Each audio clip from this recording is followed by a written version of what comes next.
Hey, what's going on everybody? Welcome back to the channel. Today's adventure is a mid-fall hot tent hiking adventure.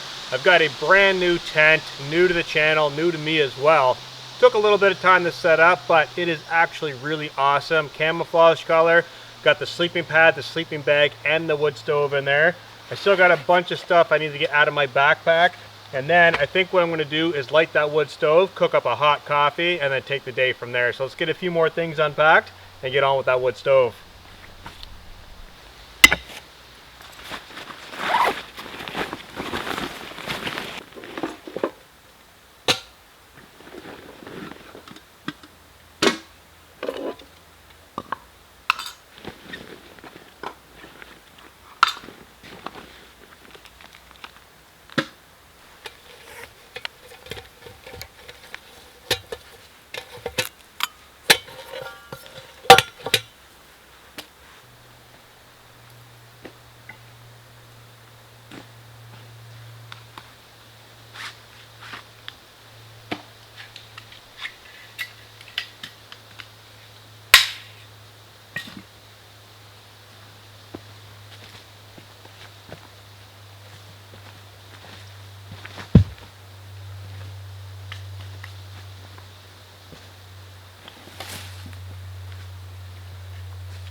All right, guys, so I've got my cup of hot coffee on the go right now. The temperature is starting to cool down and the clouds have rolled in, so thumbs up on that. The sunshine's gone for now, really making these fall colors pop.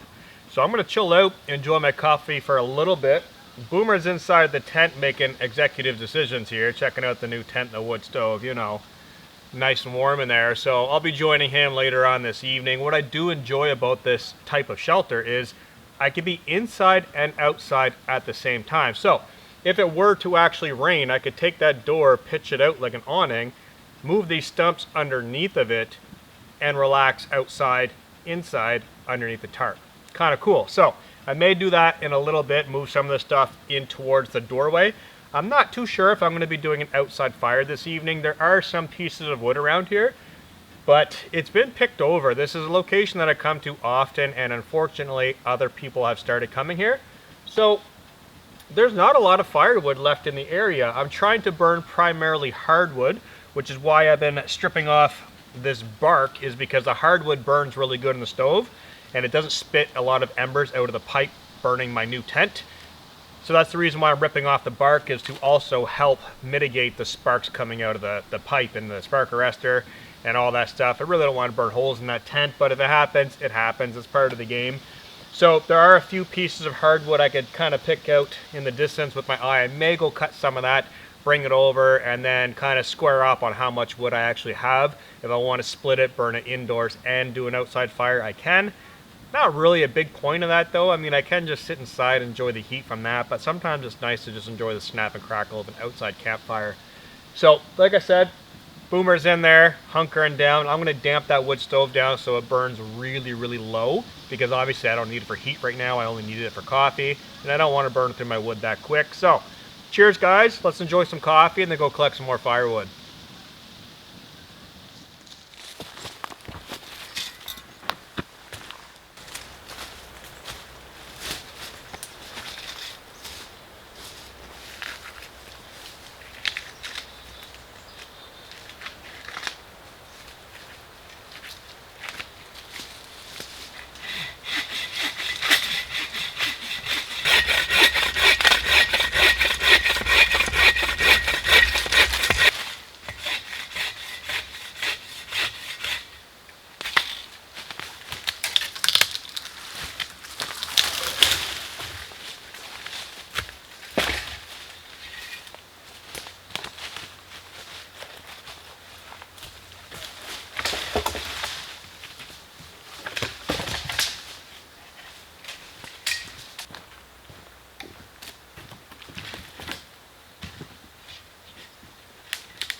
Alright guys, supper was really good, super simple, rice, vegetables, in a wrap. Can't go wrong with that, very quick and easy to cook.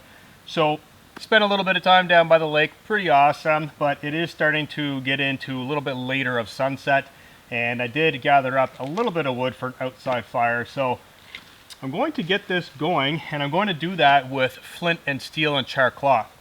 So the last episode I filmed, I did a all bushcraft episode. You guys seem to really like that, and I had a lot of fun with that. I should mention that my roots of my channel and camping have been bushcraft. I've since strayed from that, not really leaving it behind, but wanted to do more of hot tenting, more of overlanding, and things of that nature. Now that we're getting back into cold weather, I really do enjoy doing my bushcraft in cold weather. So for today, I do have a fire steel, I do have matches, I do have a fire starter, but I'm going to light the outside fire with flint and steel, just because it's fun. And I think I'm going to take a little bit of time to explain to you guys how to do this, because a lot of people might not know how to do it, or might not understand the fundamentals of it.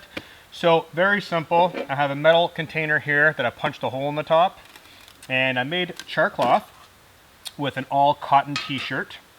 And if you don't know how to do that, it's very simple. Just get a tin container, metal container that's sealed so that you can put a lid on it, punch a small hole in the top. All cotton denim jeans work, burlap works, all cotton t-shirts work. Basically just take shreds of fabric, place them in the container, put the lid over it, set it onto a fire, and when it stops smoking out of the hole, it's ready. It'll turn into char cloth. If you guys are interested in the process, I can make a video showing how to do it, but that's not what this is about right now. So I'm going to get a piece of char cloth, a rather large piece, set that on a rock, put my lid back on this and get it away from my area that I'm working, because I don't want that spark happen to land in the tin, because then all my char cloth is used up. Inside of my little leather pouch that I've made, I've got my striker and a flint rock. And you guys can see, it does throw sparks very easily. Every time I do that, I'm squinting my eyes so no shards of rock go up in my face. I know it looks a little crazy, but squint your eyes. I've never actually had a piece go in there. Knock on wood. I did collect a piece of birch bark. This is very important. What I'm going to do, this is a very thick piece of birch bark. I'm just going to peel off the outer like tissue paper layer. And you can do that by bending it in on itself, and often it'll bubble. Almost like a vinyl peeling off of a car, like a sticker. Very, very thin. I want a couple pieces that are incredibly thin. If I can get just a single layer. I want a couple pieces of that. And then I want a bit of a thicker piece that's going to be like my burrito. And it's going to hold these little pieces. And they don't have to be the thinnest of the thinnest, but generally the thinner the better. So that right there is like 3 plies. I think that'll be fine. So this, I don't need all of this. I'm going to save it for the morning for the wood stove probably. Fire lay is the #1 most important thing. Right now I just chucked a whole bunch of pieces on there because I was going to use a fire starter. But now that I'm going to be using flint and steel, I want to get all of my very, very small twigs. And what I'm going to do is I'm going to set those aside in a pile, so that when my birch bark is burning, I can quickly put those on top, and that should take off no problem. Followed up by some really dry and lightweight pine and spruce pieces, about finger diameter size, you know, like thumb diameter. Followed up with some of those, and then some larger pieces, basic fire making. But just going to open this up a little bit. I'm going to do this in real time so you guys can see how this works. So right there, I feel like I've got a decent nest. I've got my burrito piece. What I like to do, rip that down a little bit, is I invert it. So the inner bark and the outer bark, I'm going to invert it so the outer, or the inner tree is facing outside.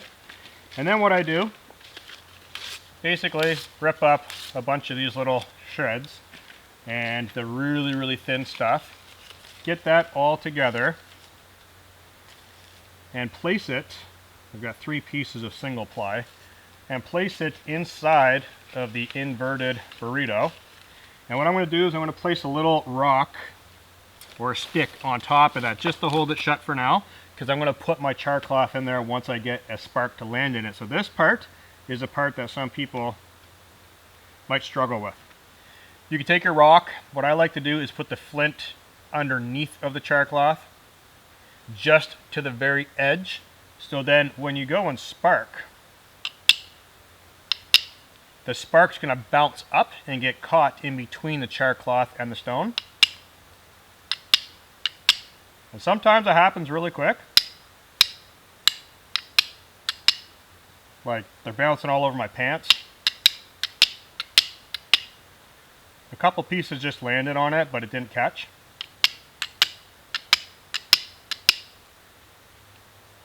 Sometimes putting the cloth underneath of the stone, depending on how sharp the stone is, will dictate where the sparks are going to go.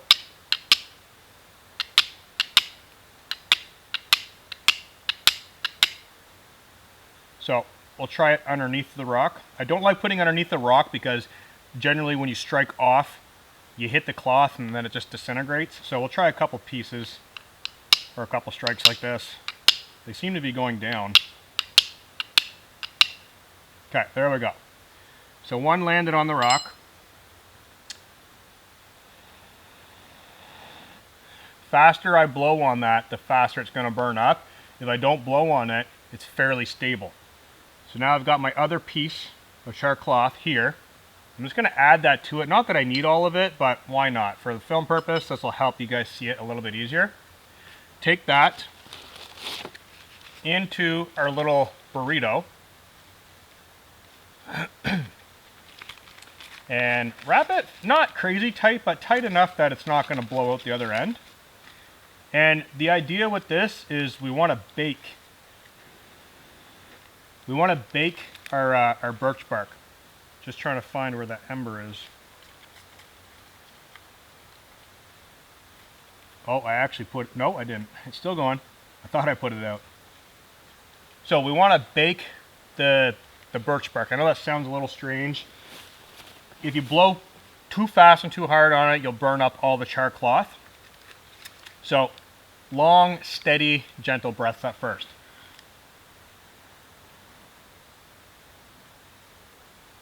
And this is just to increase the temperature of the birch bark. This stuff is very dry, so it might just take off in a big fireball really quickly. My sticks are ready, birch bark is ready. I'm not worried about that.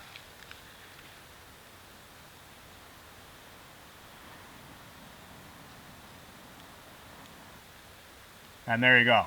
Burning, turned upside down. Super fast and simple. Now that that's in there, I can grab all my twigs, jam those in the fire, set that in there, a couple more sticks, set it and forget it. It's all in the prep. As long as you put the prep and the time and the effort into getting dry wood, getting everything organized where you need it, totally easy and simple. Most important part, put your stuff away. I see so many people that lose their flint rock or striker or their cloth just by getting up panicking. So that's done. Fire's lit. Don't even have to touch it. Put a couple more pieces in there. This bark is still quite wet, so I do want that to dry out and burn up. So we'll get that tossed in there. But that is fire with flint and steel. Very, very simple. So I'm going to kick back and enjoy the fire.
Alright guys, I've been sitting out here for probably about an hour after sunset. It is quite dark out right now actually, and I'm on my last little bit of wood that I can basically burn outside. Everything out here is wet and damp, so I'm not going to bother prepping anything else. I put on my last couple decent pieces of wood. I'm going to let that burn, do its thing, and I've got plenty of wood inside of the tent. So once this basically dies down enough to where I feel comfortable with going inside of the tent and zipping the door shut, I'm going to do so just because the moisture is actually starting to float through the air right now. My sweater is getting quite damp, so having that tent door open is not going to be good, especially sleeping inside of there. All the moisture is lofting in. I don't want to close the door yet because Boomer's in and out, and I'm going to be in and out of the tent. So I'm going to keep an eye on this, let it burn down a little bit more before I go inside, and zip that door shut and basically stay nice and dry. Once that door gets zipped shut, the bonus with a hot tent, all the moisture will burn off and it'll be nice and dry inside of there. I've got all my stuff in there, water, kettle, coffee, wood, everything in there. So in the morning time, I don't even have to come out of the tent to make hot coffee, which is awesome. Love that part about hot tent camping. So a little bit more fire time outside, and then we'll jump inside of the tent and get cozy.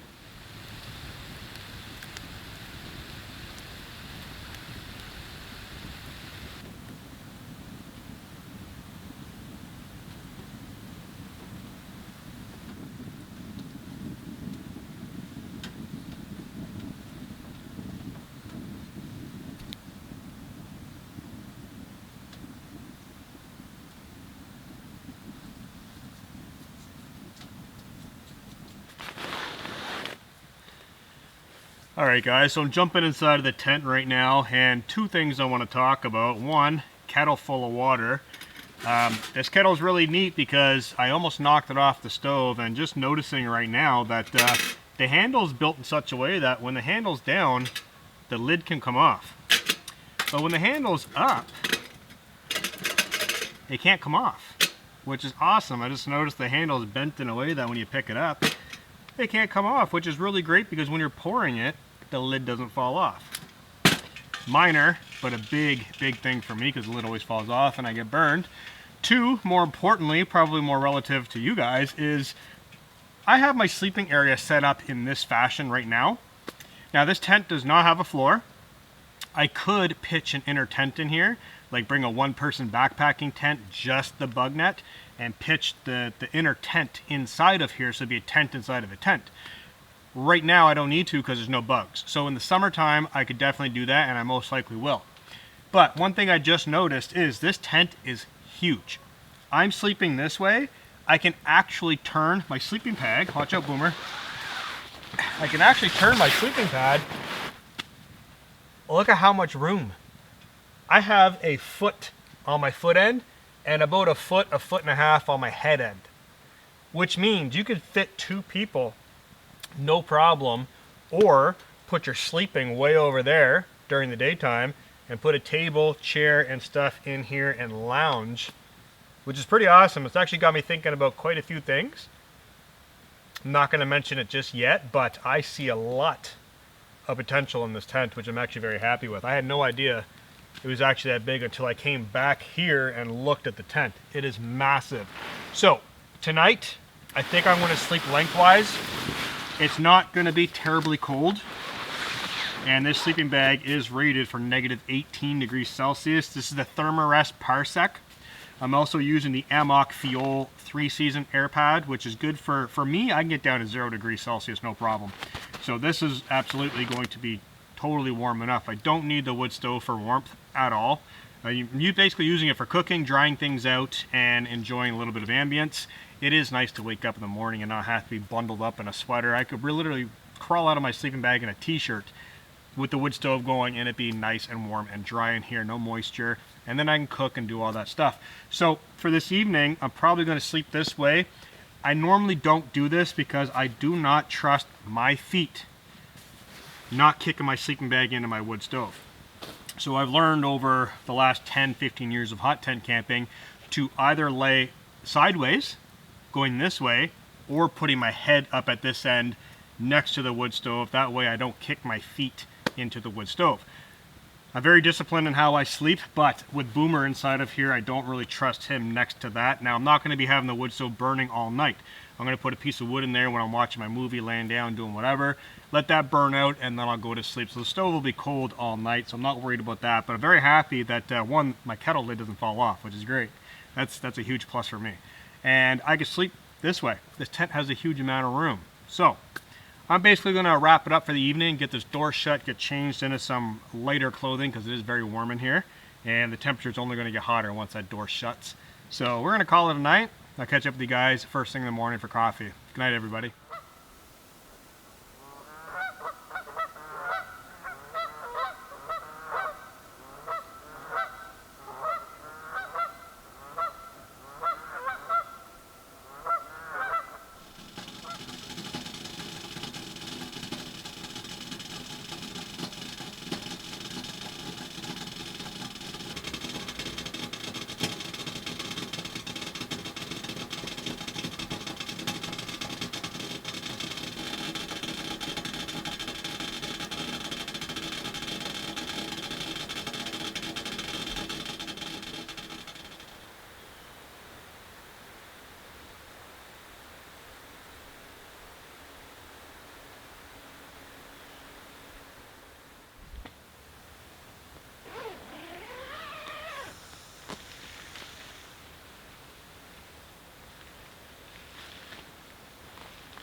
Good morning, everybody. It is a brisk and cool morning out today, I gotta say.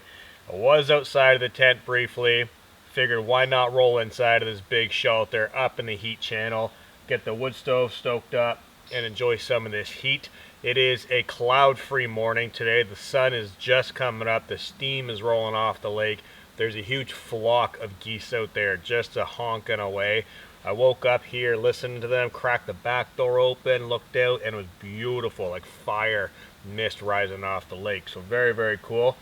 Boomer's a little cold. I don't know why he keeps sitting over there. He's probably waiting for the heat for the stove, but he was up here laying on the sleeping bag. I don't know, he might come back over. Come. You want to come up? He's not moving from that wood stove. He knows once that thing gets ripping, it's nice and warm. And he slept there on the stove bag next to the wood stove all night. I was up till probably about 2 a.m. last night watching movies, and then I was up again at 6:30 this morning. So I didn't really get a whole lot of sleep. The stove barely even had a chance to burn out. Loaded a very large log in late last night, some of this birch and maple mix that I had kicking around, and as you guys can see, I basically had a firewood. I burned all of that. So once this kicks back up and we get some heat rolling in here, got the damper and the draft wide open, that'll take off in just a moment. This tent will be rocking nice and warm again. It is moist inside, unfortunately, because like I said, the heat did die down in between those few hours and the condensation built up inside the tent. There's not a lot of ventilation here, but once the heat gets rocking, it totally dries out. So gonna get that process done. And so far everything's looking really great. I did decide to sleep this way in the tent as opposed to lengthwise because I was up late watching movies on my phone. It was easy for me to reach out, put a log on the stove, go back in my sleeping bag and continue watching a movie. So everything went really well. And yeah, got a little bit of wood left to play around with, get this place nice and warm, enjoy some coffee, and try and wake up. So cheers, guys. Good morning.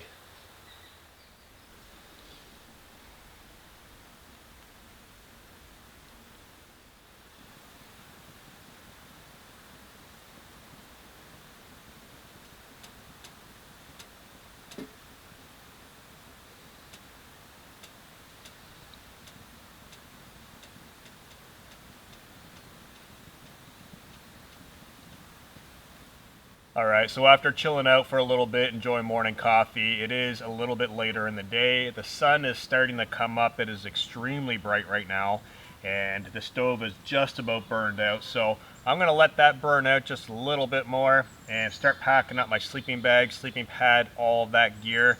And hopefully by the time that's done, the stove will be cool enough that I can touch it with my bare hands. I'll be able to take it out, dump the coals out in the fire pit area, and then get everything packed up inside the bag and probably get on my way out of here. It's gonna be a very simple morning today, nothing major planned. Just wanted to get out, quick overnighter, enjoy the hot tent, enjoy the lake scenery before we get into some more colder weather. I do have some more bushcraft things planned in the future, very near future, so let me know down in the comment section what you guys would like to see, if anything, because the last video I uploaded, total bushcraft, a tarp camping overnighter, you guys really enjoyed that video, and I had a lot of fun doing it too. So drop down in the comment section what you guys would like to see going forward, and I could probably start, formulating a little bit of an idea in my head on how I want to do certain things, and try and get 4 or 5 elements and roll them into one video, and have fun doing it that way. So, like I said, the stove's almost burned out. I'm gonna start packing up.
Alright guys, I've got everything packed up inside the backpack. It actually didn't take that very long. The tent was super fast to pack up, down sleeping bag, everything just cram it in there as usual.